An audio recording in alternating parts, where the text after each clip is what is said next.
Ladies and gentlemen, welcome back to the True Life Podcast.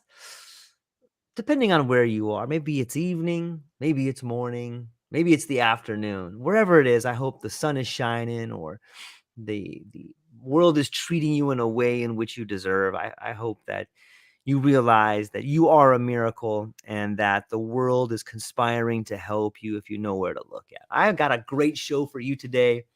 The one and only, I hope I'm going to pronounce your last name right. I was just thinking I should have asked her before. Kat Novotna. Perfect. Yes, I did it. Thank you. Kat is a forest therapy guide, founder of EcoNIDRA and Way Back Home. She's a mentor in presence and self-care, kintsugi artist, and mother of one little Viking, 14-month-old, I hear. Word on the street is her passion and mission are to help people reconnect with nature, with themselves, and with others. She has 20 plus years of experience in training and community building. And for those that are watching, there's a new book out right now of which she writes multiple pieces in. And thank you, Randall Hansen. Randall, if you and Jenny are watching, thank you for this beautiful piece that we both have and putting everything together. And Kat, I would love to hear about, even though I've read snippets of the book without giving too much away, what led you to this relationship with what you're doing? Maybe you could explain what you do and the relationship of how you got there. Thank you. Thank you for this Yeah. amazing, enthusiastic introduction. So what led me to what I'm doing? What I'm doing is basically helping people remember what it feels like to be really relaxed, to be in your body, to be out of your overactive thinking mind, and to feel connected to nature, to the rest of the planet, and to yourself.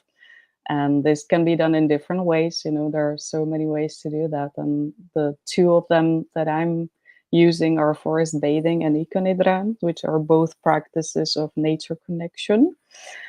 And of course, what led me to do it is my own experience of being disconnected and feeling a bit lost in this world and in this society. So, yeah, that's why I discovered both of them. It's interesting. Before we started, you and I were both speaking about, well, you were telling me a little bit about having what it's like to have a younger child. And I know from having a younger child, they seem to come into this world with such a connection to spirit and nature. And, on some level that helps us who is the parent start to realize like, wow, I've missed this part of knowing, this understanding I've missed. And it's so wonderful to see this innate behavior and it's so reminiscent. Maybe you could touch on that a little bit. I thought you were explaining it wonderfully. Absolutely. So I have a 1-year-old or a 14-month-old, and it's so fascinating for me to walk with him in the forest, to have him on my chest in the carrier. And he wants to go to the trees. He wants to touch the trees. He wants to smell the trees. He wants to explore them he wants to crawl in the mud on the ground, what children do. Yeah. So what you see is he's 100% in the present moment. He's 100% in his body. He is joyful from that sensation, from that exploration, from that curiosity, from that heart connection with everything that lives. And he even has one word for everything. He calls everything Dada. So a tree will be Dada, a cat will be Dada, but all living things like a table wouldn't be a Dada. Mm-hmm. So he definitely, this pre-thought, pre-conceptual way of being pure presence, pure heart connection, recognizes the rest of life and that he's connected and that he wants to get to know it with his body, with his senses. And then, of course, most of us have, all of us have this. We come with this connection, with this heart connection, with this embodiment into this world to explore, to be, to connect. And then we lose it somehow in the process of schooling and education and your family and what people put into your head. Yeah. And it seems like in the second half of our lives, we kind of throw the programming, those concepts away. And most of us are asked or forced sometimes by the body to find again, to find our way to connect, reconnect again with ourselves, with our inner nature, with the rest of nature, with other human beings in a loving way. I love the concept of inner nature, because so often we forget about that. Like we forget, there's that wonderful story about the scorpion and the frog, and the scorpion and the frog are down by the water, and the scorpion says, "Hey, we got to get across there." And he tells the frog, "Hey man, can I ride on your back and you just get us across?" And the frog's like, "Are you kidding? No way, you're a scorpion, you'll sting me." And so the scorpion jumps on the frog. Like finally, the scorpion convinces him, "Look, I'm not going to sting you. I want to get across there. So just give me a ride, man. It'll be fine. I'm not going to sting you." They get halfway across the river, and the scorpion stings them. And the frog is like, "What? Why would you do that?" He said, "It's in my nature." That's what we do. That's what we do. We lose ourselves halfway through this whole unit, and so when you say inner nature, it makes me think of that story, but it also makes me think of the language of nature. Maybe you could speak to the idea that, like, the language of nature and how it speaks to us. Absolutely. Yeah, that's actually one of my biggest interests, to explore and to find language for that. Because if you talk to people, most people feel good in nature, right? They Yeah, recognize that they feel better, they feel healthier, they feel more connected, they feel the problems of the life situation seem to be smaller. You kind of get yeah, distance from that. So people recognize that feeling, and I'm interested in seeing what is indeed the language that what's happening there. right. And there seems to be quite a lot of research already about the heart, the human heart, and the electromagnetic field of the heart, Mhm. that is actually to be found several meters, yeah, uh, quite a big distance Yeah, from the body. And every living being, so another human being, an animal, or a tree, or all living organisms, have the electromagnetic field as well. So we actually, before we found our language, the human language, the words that we use, we already communicated with the rest of nature through this language, and that was billions of years before. And it's the ancient way of language. And if you look at all ancient civilizations and groups, they all say that what they learned about plants, for example, yeah, plant medicine, that they learned it from the plants themselves. They didn't check Google, they didn't check books, they didn't even hear it. Sometimes they could hear it from an elder in the group, but usually they claim and they insist that they learned that from the plants themselves. And they actually mention something as the heart of the world. They mhm, learned that knowledge from the heart of the world. And so that's the information that the electromagnetic field of the heart, or of the tree, is yeah, communicating. So that's one aspect of the language that I love. yeah.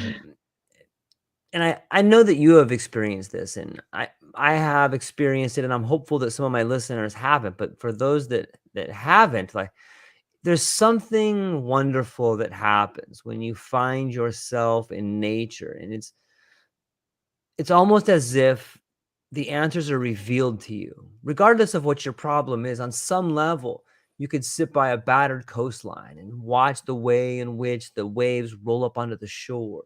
Or you could sit into a forest and watch the way the wind whistles through the trees. And then you could begin to understand, like, why maybe your relationship that you're in is going in the wrong direction, or being ruffled a certain way, or eroding something. This harmony that just is revealed to you.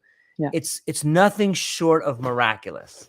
Yeah, yeah, and this is a universal human experience. It's just that in our Yeah. mind-based, brain-based society, we kind of reduce that, like, oh yeah, that's just your Hmm. imagination, or that's just something. But we all, almost all people, at some point will have this experience, that nature is actually talking to you, and that you get this, indeed, this revelation, this inspiration, this brilliant idea. Even Yeah. Albert Einstein, he when they interviewed him, he said, well, I'm a thinker, but the most brilliant ideas, including the theory of relativity, came to me after being in nature, after slow walks in nature that he was doing. And it's just amazing. So yeah, you can experience it, and then you have kind of a base to get back to. When you're in trouble, you always know that you can go to nature uh,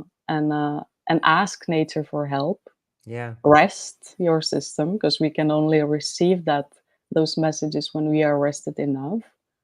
So that's a powerful combination. That's why forest bathing and EcoNIDRA are working with really resting the human being, the nervous system, calming the heart, getting out of the brain, basically, out of the thinking mind. And then you are receptive. Then you feel the reciprocity. Then you can receive all those, all this inspiration. Yeah. What what is your maybe you could speak to your philosophy. Do you believe that we come out of this world? Are we part of nature? Are we does the earth grow people like an apple tree grows apples? Or what is your idea of us in nature? That's a beautiful question. I see us as a species as being kin to the rest of the species. So we are one big circle, Yeah. and we are not better or superior than any other species. We don't have any more rights to be here. And yeah, one interesting thing is also, of course we see what human beings are doing to the planet, right? So that's a very difficult thing to kind of be with, and to see, and to witness, and to feel the emotion of that. But at the same time, I think the earth is such an intelligent Mm. organism, such an intelligent being, that she knows what she's doing. It's not a Yeah. mistake that we are here, right? So Right. it's really part of her evolution. It's part of her learning, and she knows what to do. So we can trust that as well. Yeah. The Mother Earth has all the time in the world. Mhm. Yeah, yeah. So I think she's playing. I see her actually as a Mm. very playful being. Right. And if you look at the evolution of the Earth, then in each period there were species that were kind of dominating, or that were, on the rise. Hmm. And then after some time there were different species. So it's just her way to learn, and to experiment, and to explore all the forms and shapes of life. Yeah, that's beautiful. It's interesting to think that maybe we are a process in helping transform this whole part of it. Like we're a necessary process, and then there'll be a new process. There was a Yeah, previous process. yeah, That's cool to think about. I never thought about it like that. That's a beautiful way to look at it. yeah. How did you come up with that? Somehow I heard it from the heart of the Mm, world. Forest bathing, right? From force bathing. Yeah, we, of course we don't know, but I like this idea, this approach, because it makes me feel more at peace. Hmm. Because if you see it differently, if you really see us as some people call Yeah. human beings the cancer of the earth, or the parasites, or that is not a nice feeling to live with. And what it creates in me is paralyzed. I feel paralyzed, Mm. I feel depressed, and I don't feel a positive motivation to change things in the world. So seeing it in a different way, seeing us as part of the big picture, as part of the play, Yeah. basically helps me to keep my mental health okay, and feel this positive connection to the earth, and actually use that energy to try to change something, to help. Yeah, I like that. I'm not a huge fan of the pejorative or the negative reinforcement to try and scare you into being better. Like you should see the earth as yourself as part of the earth, and then to think about it's really a pretty poor idea to hurt yourself. So why would you hurt the earth? Like, well, why not co-create with it instead of trying to take away from it? And I think maybe this speaks to were touching on earlier about this strange sort of conditioning we get from the age of 5 to like 40 or 5 to, you know, somewhere around there, 5 to 30 or whatever people's time frame is. We really get lost in this idea that we are separate then, right? That's a weird kind of conditioning that happens to us, isn't it? Yeah, separate and alone. You're Oh, alone for all the problems. You're alone in this world, and people don't get you. The society doesn't get you. People are judging you, and all that. That's simply how the system is working right now, and it's really sad indeed. It's heartbreaking, literally. So usually there comes a point where either the body or the mind doesn't want to go that way anymore, and somehow they push you to, yeah, to remember really yeah. what you are and what you're part of. Yeah. And it's so obvious when you find yourself out in nature and you see the patterns, whether it's, you know, whether it's a small flower growing up to the cracks of a sidewalk, and you realize like, oh, this is just they just tried to concrete over this, but they still can't stop. Like that's my thoughts. Like there's something brewing in me that's bigger and stronger than all of these conditioning, and they can't stop it. You know, like but you see the pattern, maybe a fallen down tree of like, oh, this makes a nice bridge for me to walk over, right? You know, Exactly. there's so much Exactly. language out there to see. So much, and I am a witness of that as a guide in each walk, each sessions, Yeah. that people, when they are relaxed enough, they notice these kind of things. So you need to be in a relaxed state and, yeah, kind of, able to receive that, to even notice that, because otherwise this thing up here is still going on and still thinking about your work and your relationships and everything. But once you notice that, then I've seen so many people connecting exactly those cues, like sand, warm sand, lying on a warm sand, and then the insight comes, I'm not a cactus. I'm not a cactus, and I'm ready for a relationship because I'm a plant or a being Hmm. that needs water. I'm not a freaking cactus that doesn't need anything to thrive, right? So, uh, therapists could never create this connection, but nature and being in nature, being receptive to those messages, can create that. Or somebody that would smell the dirt, smell the forest dirt, and then all of a sudden you get this association with your grandpa living Mm. in a totally different country, totally different continent, but that you felt connected to the land there, and that you do want to provide or enable the same connection to your children in this country with this land here. Yeah. And from that moment, you take your children to the forest every day. So that it's just amazing, and it's happening all the time with different, indeed, like dead trees are, for example, an Yep. amazing source of inspiration, because you see, like, well, they're not dead, they're hosting, Yeah.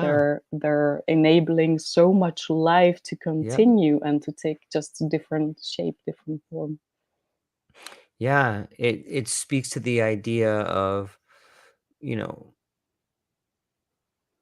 I would say death and rebirth, but I don't think that's an accurate description. It just shows a different form. Like a fallen tree becomes a new form for the our Mhm. fungal friends to grow on and create new life, and it's absorbed. Maybe the wisdom of that tree is being absorbed into the mycelium that's then spread around to the other trees, and it's fascinating. I think our friend Ben Palmer. Ben, thanks for hanging out with us, man. For those that are watching, Ben Palmer has some amazing writings. I would recommend everyone go click on his icon right there and check out what he's writing. He's writing some amazing stuff. But he says, amazing discussion. Humanity are in the moments of remembering that everything is oneness, which is love everywhere present. We are all part of the biggest event of all creation, 19 billion years in the making, to remember we are all love, to transcend fear, pain, and suffering, and return to unity and co-create new earth where only love exists. I see so much. Thanks, Ben. I really appreciate that. But I love where he's taking that. And I do see whether it's Dr. Randall Hanson's new book, Heal, or whether it's the conversation you and I are having. But I feel like this new world is emerging and nature's voice is stronger than ever. Is that just because of you and I are on the same vibe, or do you think that the clarion call is getting louder? It is getting louder. It is getting louder, and you can see it throughout the years that in the past you were some kind of weirdo hugging trees. And now, actually, big organizations and companies are realizing that their people need this type Yeah. of connection, and that they need to go out, and that they need to take care of their well-being, because otherwise they won't be productive. They won't be feel part of the team. So even like the biggest corporations are actually embracing that, and that's big because Yeah. they're usually just profit oriented, but it's becoming more and more mainstream. And it's also from what I'm when I'm talking to people, it's also coming from kind of this spiritual community is also becoming part of life. It's not necessarily, it is spiritual, but it's only spiritual when you call it spiritual, right? So Yeah. it's just the experience of being a human on this planet, and finding a way to, yeah, to thrive here, actually. To And yeah, there's a quote that I love that is saying that we are human beings. We're always looking for the purpose of life, like, finding the meaning of life, the purpose of life. But what we actually crave is the experience of being alive, and that's why people do extreme, Yeah. uh, extreme sports, for example, or that's why people do things that alter your levels of consciousness, your perception, because if you're in the body, if this is switched off, then Yeah. you can actually experience what it is to be alive, what it is to feel connected, to be love, and live from that point. Yeah, I think it speaks to this idea of scarcity and abundance. When we're just switched on in the analytical mode and we're working from this perspective of, okay, I got to make money. I have this bill coming up. I can't believe this thing happened to me. This person doesn't, I hate talking to this person. Now, when you're in that mode, you're in this scarcity mindset where you don't have enough. And Mhm. maybe you do have enough, but like you're just not able to comprehend the miracle that you are currently living in. Yeah. But then when you step back, especially in nature or different states, be it breath work or plant medicine, or there's so many different ways in which you can tap into higher states or altered states of consciousness. At that point in time, it's phenomenal to see the other side switch on and you realize, wait a minute, I have everything I need. In this moment, everything's perfect. In this moment, I feel in love with everything around me. In this moment, it's beautiful. Yeah. And if you can just stop for a minute and pull yourself in there, and it's hard sometimes, like it's really hard sometimes to step out of the conditioning. But here's a question. When we talk about forest bathing and something that you do as a guide going out, obviously you have some incredible moments with yourself in nature, but what is it like to see someone make that transition? Like you get to see it as a third person, so you're watching it happen. What is that like? That's amazing. That's a way of living, and that's why I'm doing this, because it's not, in forest bathing we say the forest is the therapist. It's forest therapy, but the Mm-hmm. forest is the therapist. It's not me. And the role of the guide is actually Right. to open the doors of perception, open the doors of the senses, so that people can have these experiences. And once it happens and you're witnessing it without you facilitating or trying to make this happen, but you are just there holding the container, Yeah. helping people slow down and get into that mode so that they can experience this. It's incredible. It's magic, and it's so accessible as well, huh? Because you don't have to do anything. You don't have to travel the world. You don't have to do anything special or expensive. You can really literally get into your backyard and do this sequence to help you get into the senses and slow down. And then you don't even have to be in a big forest. You don't have to be in some beautiful outdoors. You can actually have amazing experiences like these, and insights and Yeah. inspiration in your backyard. Yeah, it's once you figure out, it's like putting on glasses. Once you see through that lens, you can kind of always look back and see that lens and be like, oh, this is what they were talking about. You start to see those patterns everywhere. And it really is like learning a language. It's like Yeah, learning to speak the language of nature, and then you can begin to see those patterns everywhere. absolutely. It's a wonderful way, right? Absolutely. And I see it as we in forest bathing, we work with different senses. So not only the five senses, Right. but the broader palette of senses. And one of the senses is the heartfelt sense of the present moment. And that's That's exactly beautiful. what you were mentioning. This, like, when I'm right here, right now, in this moment, there is no, there is no Right. problem. There are Right. no troubles. There's no frustration. It's right here, right now, and it's the heartfelt sense of the present moment. So that's actually one of our senses. It's an organ of perception, our heart, and but we don't train it. We don't usually use it that much. We can feel something when we meet a new person, then you get a feeling from there, or a new place makes you feel something somehow about it.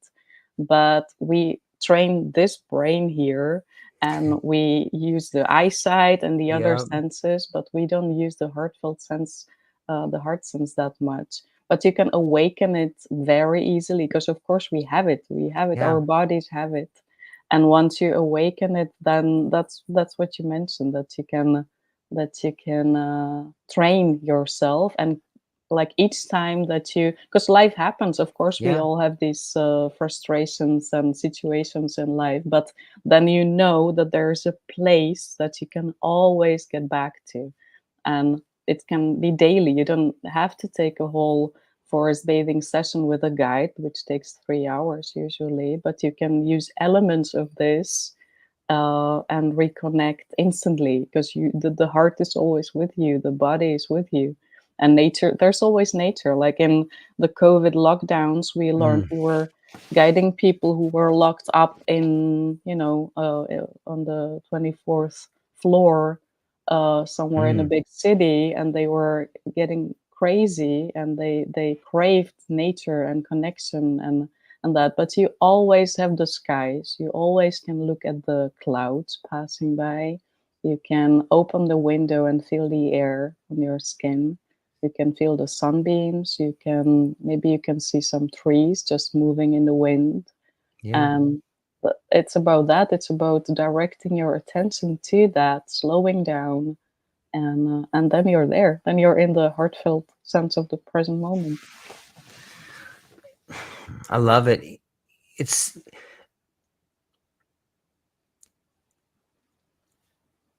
I think on some level, I had this idea that it seemed to me in my life that I felt like my sense ratio was changing, and I was only thinking about the five senses, but now that you bring this up, of course it would be different. Of course, when you experience something with your heart and your eyes and your ears, it's like you're finally taking in the whole picture and just being aware. Like I wasn't even aware of the heart as a sense, but like as soon as you said that, like all these bells and whistles started going off. Like, of course you're experiencing it through your heart. What is are there other senses too that maybe we could talk about? Maybe you can share some of those. I've never really, I don't know any of this. Yeah, there are subtle senses, and it depends a little bit. There are different people have different lists. So I've seen also a list Okay. of 55 subtle senses. So it depends how far you want to go. Yeah. But I work with 9 senses in each session. And so these are the five, of course, that we know, but also the heartfelt sense of the present moment. You have something called proprioception, which is just the awareness. If you close your eyes, you still know about the position of your body. Hmm. You know how much space you're taking in. So that's the awareness of the body size, shape, orientation in space, proprioception. Then you have the interoception, which is the inner states of the body. Like if I'm hungry, if Mm. I need to go to the toilet, to the bathroom, all these. That Yeah. is also a sense. You have something called body radar, which again we are not really using in this urban jungle mostly. But for example, the native cultures, they can orient themselves in the forest in an amazing way. They feel the direction and they can sense the direction that an animal went, for example, without seeing it, without hearing it, but they feel into it, into the direction. So that's also the like listening. So you can also call it listening with the whole body, that you're not listening with just the ears, but really being receptive with the whole body as a sense, basically. Yeah, so these are some of the subtle senses that we forgot and that we are not using that much, but that can be trained and awakened again. I've been seeing this sort of pattern in my life and some of the things I'm reading and people I'm talking to. And it's this idea of rewilding. Like on some level, we're beginning to rewild. And it seems like the human condition too is following that pattern. Like, and maybe that's we're tied to it. Like as the world is rewilding and reclaiming some of these city areas, as people are fleeing the cities and the trees are coming back, and sometimes the wolves or the animals, it seems that we as our condition is rewilding too. Have you noticed this?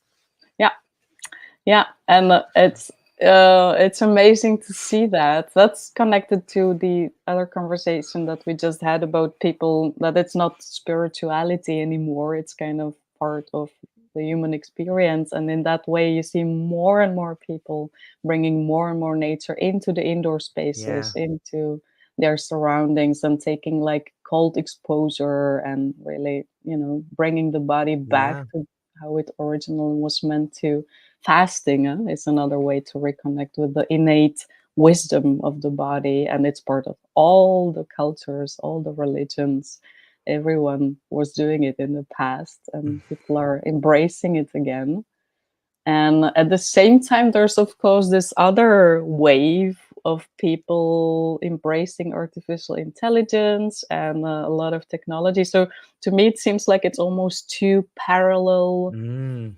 worlds coexisting together. So it seems almost as we were, as if we were taking both of them, and you just choose which channel you want to be. Yeah. Yeah. Yeah. It's fascinating to think about the way in which we try and describe the things we create based on how we were created. Like we're going to create artificial intelligence. Like I don't know. I don't know. I mean, it just the language around it seems wrong to me. Not like in a negative or bad way, but it just doesn't feel right to call this tool intelligence. It kind of seems like it's demeaning us in a way. Like we are the whole earth is the intelligence, and this thing is a tool. It's not us. It's not, maybe it's a reflection of us, and maybe that's what scares some people. It's like this is thing's us. Ah. Mhm. It's an extension Yes. of the mind. So Right. that's that type of intelligence that Yeah. might be, but that is supposed to be a tool and not the boss, Right. right? Right. So the wisdom intelligence, the deeper intelligence, is the one stored in the body, in the cells of the body, in the earth, in nature, and that one is not so loud, maybe, Mm. but it is much deeper. It knows what to do, and it knows how to do things without being harmful for the rest of the species and the rest of the world. So yeah, we'll see how it develops. Yeah, I think it follows that pattern of conditioning that we spoke of earlier. I know for me later in life, at the stage I'm at now, and a few years ago,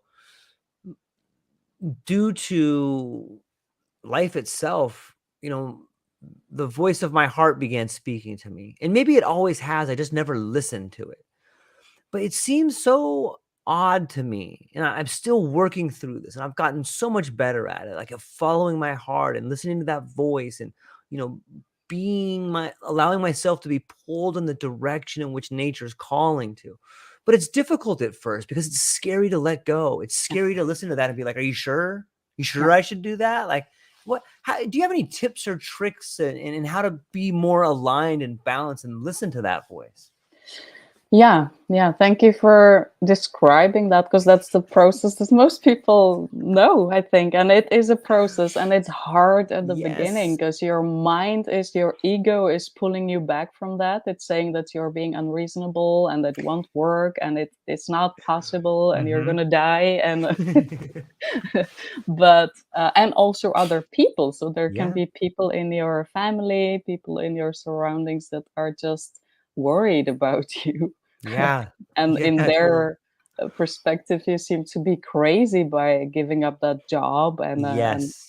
stopping the way of living that everybody else is living. So they can also be, again, the extension of the Yeah. voice in your head. But it can happen. It's a practice. It's definitely a practice, and at some point you cannot not follow it. You cannot. Yeah. It would be a soul killer to go with the mind-based advisor and not with your heart. So you just follow your heart because you cannot do differently. But the way in between is practice, and this Mm-hmm. can start with really small steps and really small moments of bringing more presence into your life. So, like what you mentioned, like this moment, and I'm focused on what I can see, what I can hear, what I can feel on the skin of my body. I can feel my body literally, like Mm. focusing on the tip of my thumb Yeah. can bring me back to my body at this moment. And then kind of recognizing that what is going up here is a pattern, it's a story it's a narrative that I'm Yeah. telling to myself, and I don't need to follow it, and I don't need to let it create emotions. And that so that practice, it can be a long journey, but there is also acceleration on the way. So that's also what I've been observing, that then sometimes some kind of like quantum leap happens, Yeah. and you're there. Mm-hmm. So it's not that you have to be working hard. That's just another type of conditioning that we get. Like, if you want to reach something, if you want to change, if you want to heal, you got to work hard, Yeah. work all the time to fix yourself. No, not always. It can also happen just in the moment that you relax and sit down and watch a fallen tree, for example. Yeah. I heard there's a really good quote that I like that's something along the lines of inspiration is there, but it has to find you working.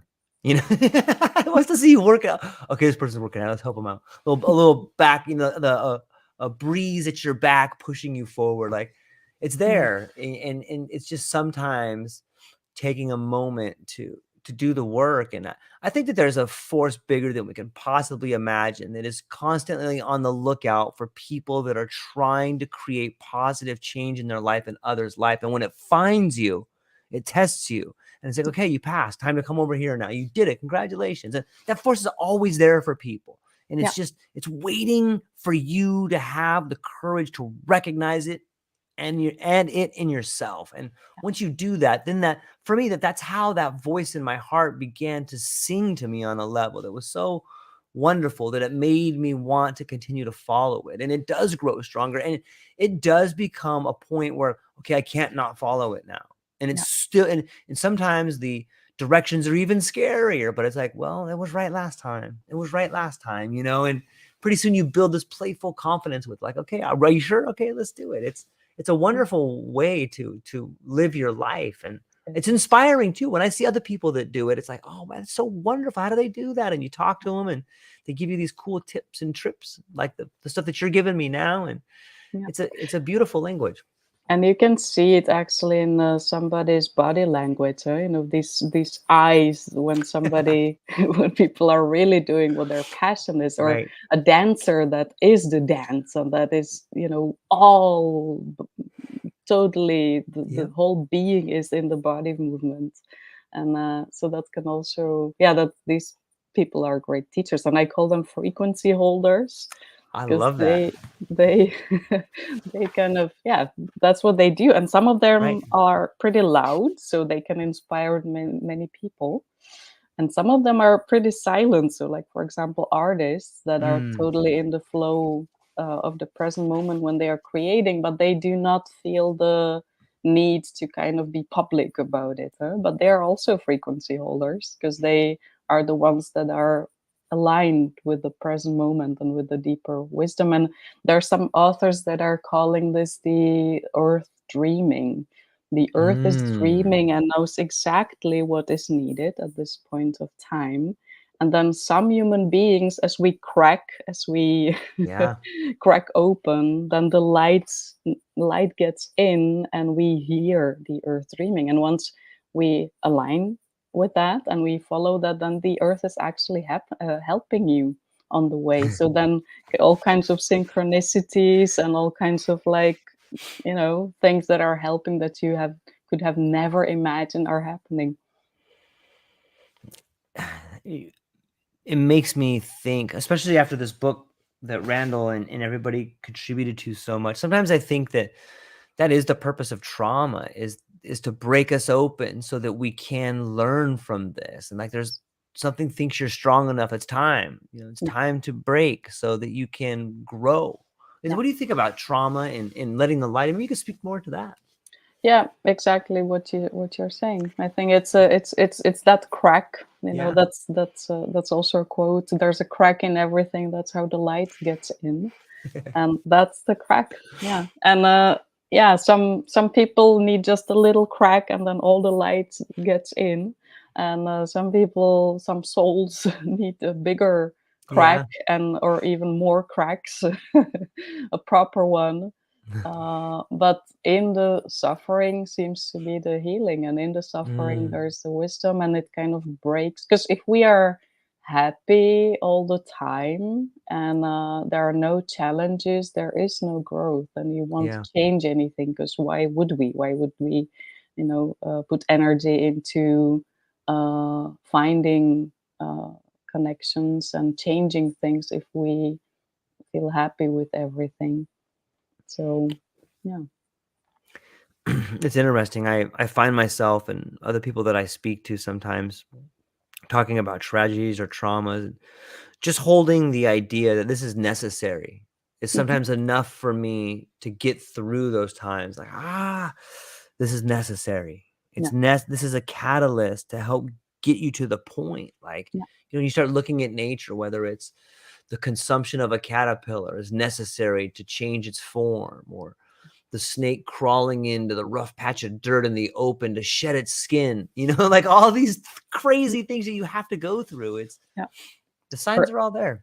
Exactly. Even fires, like forest fires, can help some tree species to finally grow and are necessary for the transformation. So exactly. Yeah.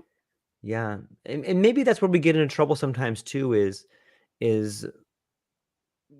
desperately fighting off the idea that it's not necessary. Like, we can save this. Like, The maybe resistance. The resistance of the mind, which I call this the radical acceptance of the present moment. And that's also a practice, because of course if you don't like it and you want to change it, you don't want to know.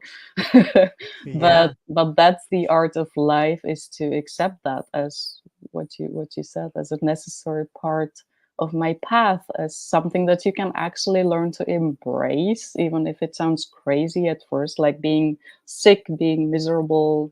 All these things are very difficult to embrace. But for example, for my personal story, I had Lyme disease. And I think really that one part of my healing was that I actually talked to the Lyme bacteria, and I showed my respect to the bacteria, because it's incredibly intelligent. So I really told her, like, wow, you're actually amazing in what you can do, and let's be friends. I'm not trying to kill you. I'm not trying to I'm not, it's not a war that I'm declaring. Let's coexist together. Let's be friends. And that actually changes the whole chemistry of the body, because then you change from that inner resistance and that into a very different cocktail of hormones and a chemistry in the body that is actually friendly, that is actually at peace. What What built up to that? Like, was there a period of dismay, or was there a period of being scared and frightful that finally led to that conversation? Of course, yeah, of course. So yeah, I don't know anyone who embraces it with love Yeah. in the Yeah. first moment. Like, oh, great that you're in my body and that I'm suffering and that I have no energy at all to live my life. No, of course. It was exhaustion, it was resistance, it was despair. It Mm, was even like thoughts like, I don't want to live this life yeah. anymore in this body, in this Mm, condition. And, so a lot of struggling at first, and then somehow accepting messages from nature, in my case, yeah. from the dragonflies, and finding ways that resonate, that that resonate, that can help, that can heal, and trying them out. And in the end, I don't know exactly what helped. It could be the deep relaxation that I was doing, it could be this conversation that I was having, it could be some herbal supplements that I was, or maybe the mix. And but all of them resonated, and it helped in the end.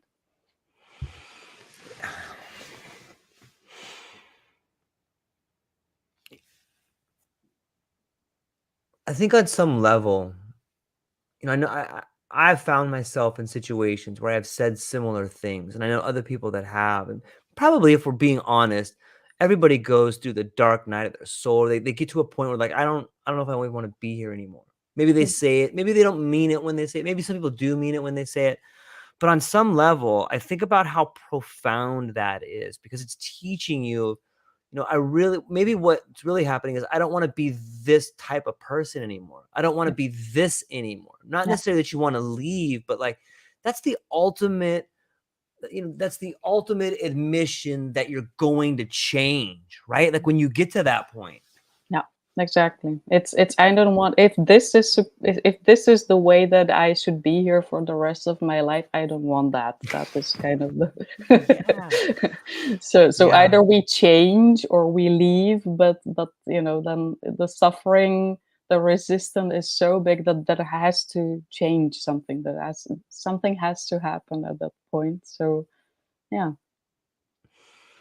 It's weird to think that at your lowest is when you may be making the greatest change possible. I guess it makes sense if you peel it back a little bit. Of course, like you got to hit rock bottom before you can figure out what you're gonna be, or if you're gonna change forms, you have to fully live that form.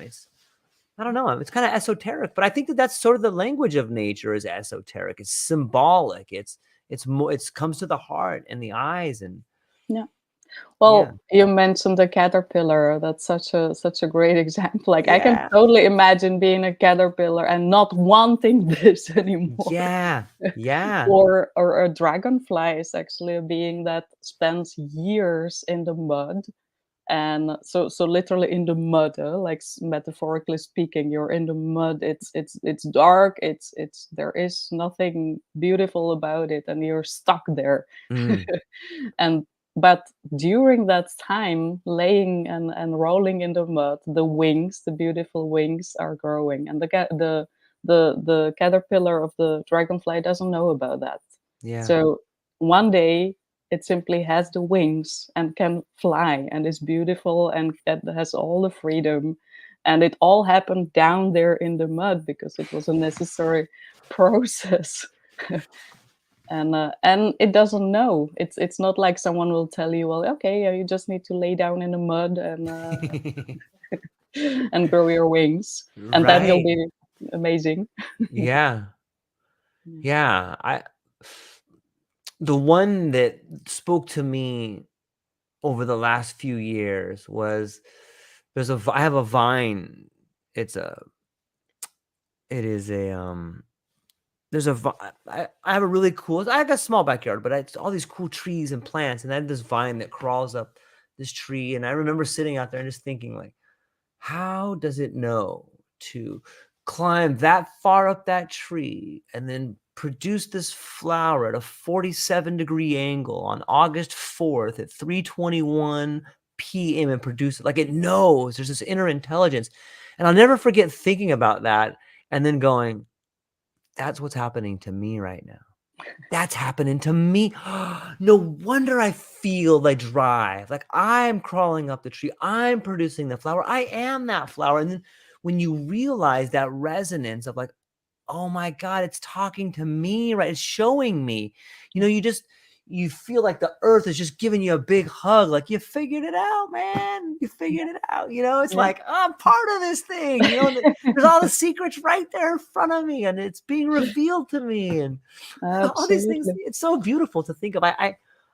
One of the things I want people to read Randall's book and go to your site way back home and listen to some of the things you're doing, because I think that on some level you're opening the door for people to experience that, right? Yeah. And the experience is what matters. It's not a Yes. theory that you read and then you say, oh, okay. But then Yeah. then nothing changes. You have to Yeah. have this lived experience of exactly what you're describing with this flower. And that's how the rest of nature, through the imaginal sense, through our heart sense, is talking to us. And you just gotta be there at that moment and receive that message. What do people like if people go to your site way back home? Like maybe you could give us the story behind that site. Like how did that come to be? The site, well, way back home is a broad name enough for me Yeah. to, like put all the aspects of coming back home to yourself and to your inner nature. So that is forest bathing, that is EcoNIDRA, that is mentoring in presence and self-care Mm-hmm. to come to this home here. So yeah, I was kind of building the pieces, that because it's pretty complex and it's very simple at the same time. It's coming back to the present moment, back to your body, back to nature. But there are different techniques that can help you Mm-hmm. do that and that you can apply in your daily life. And of course, at first, it's helpful to have a guide. So to either join a forest bathing or a remotely guided forest bathing that you can join from your nature, wherever you Mm-hmm. are, or to lay down in Shavasana for an EcoNidra session and let yourself be guided, or to have a mentor that can help you in the beginning. But in the end, it's a daily practice, and it doesn't have to cost you a lot of time. That's what people think sometimes, so that you have to be in meditation for 3 hours a day and have like a huge discipline to do this. No, it's really small moments throughout the day that you reconnect and remind yourself. Maybe you can speak to this idea that did you I don't know how to pronounce it. It's the Nidra. What the maybe you could speak to that. Like, is that something that you came up with, or is it something that maybe you can speak to that? Like, how did that come to be? Yeah, so EcoNidra is indeed, I call myself the mother of EcoNidra. Yeah, it's epic. But so it's a blend of yoga nidra and forest bathing. Mm, And it's a very powerful blend, turns out to be, because forest bathing, we talked about that. So it's about right. connecting with nature, relaxing, getting into your senses, and receiving, yeah, the reminder basically. And yoga nidra is part of yoga, so it's an ancient practice, and it's with yoga, people usually understand the physical yoga with asanas, but yoga Mm, nidra is actually that you're laying on your back in the shavasana pose, and you are being guided. So it's more of a guided meditation than yoga as mostly we understand it. And EcoNidra has 3 journeys. So the EcoNidra teacher will guide you through 3 journeys: a journey through your senses, a journey, a pilgrimage through the body, mm, and an earth journey where you're just listening. When you're deeply relaxed on the edge of wakefulness and sleeping, and you're listening to a nature soundscape. mm, And there are also 2 moments that you're planting a heartfelt wish, that you're visualizing and feeling through what it feels like when you're actually living it in that deep state of relaxation. And you're partnering for each session, you're partnering with a nature being. So it could be this plant here, or the tree up there, the sun here. or a distant landscape that I love, something from my childhood, and they make this journey with you. So they are your witness, your partner. They know about your heartfelt wish that you planted in that session. And what happens is that your brain waves calm down, they slow down to the theta level. So Mhm. you're really balancing on this edge between sleeping and wakefulness. And sometimes you can compare it to this moment where you wake up, and just the moment before you remember who you are, what day it is, what problems you have, this sweet spot before it kind of all gets downloaded, and Right. then you realize like, oh yeah. I'm here again. Yeah. So that's the sweet spot, and it's very relaxing and very delightful. And if, as an EcoNIDRA teacher, you let people listen to pure nature sounds in that spot, then people get all kinds of associations and memories and journeys, and come back at the end of the session relaxed, but also kind of, yeah, empowered, or so it's an energized relaxation basically. And by planting that seed of the heartfelt wish, you can also change things on the level of, yeah, from the inside, the invisible. It's amazing the tools we have to fundamentally shape our reality if we're willing to use them. Hmm. Exactly, yeah. And some are powerful Yeah. and like a major experience, and some are pretty gentle. Like EcoNidra is Mhm. very gentle, and you can do a session, a recorded session. You can find a teacher in the world, because there's also this. I'm running a teacher training, EcoNidra teacher training, so there are teachers all around the world, and they give sessions that are either online or in yoga centers, meditation centers, plant shops, Mm. outdoors, retreats, festivals. So there's kind of quite a lot already, and it's a very gentle and very nourishing way to reconnect with your inner nature. And this concept of inner Yeah. nature, of this sense, is already has already been in the ancient yoga nidra. So it's not nothing that we came up with, but they already call it inner nature, Yeah. the ecosystem inside, and connecting with the deeper consciousness. Yeah, it's fascinating to think about the way in which something like that can spread. You know, we were talking earlier in the conversation about mycelium, the way it grows, but so too do ideas grow like that. Like EcoNidra can be spread through like a seed on the air, spread into a new forest. You know, so too can ideas be like that. That must be interesting to see it move and change like that, right? I cannot tell you how touching it is to see the teachers spreading the practice. And then, of course, each one of the certified EcoNidra teachers have their own Sure. community. They have their groups that they feel connected with. So this could be cancer patients, or it could be Mm, people with long COVID, or it could be people with yeah. trauma, or it could be kids or seniors, or people and their animals together. And they are spreading this and bringing it into all these locations and all these groups. And as a mother of EcoNidra, Mm, it's just incredible to watch it. Yeah, the ripples of it. yeah. Yeah, it's really touching. Yeah. I think I read in one of your books or in one of your writings somewhere that as a young girl, you would spend time in the willow office on top of a tree. Did you make like a spiritual, some sort of like a spiritual deal where you're going to learn this thing and then spread it to the rest of the world? Well, maybe not consciously, but I don't know what my field Sure. communicated with the field of that was Right. like. Right. Yeah.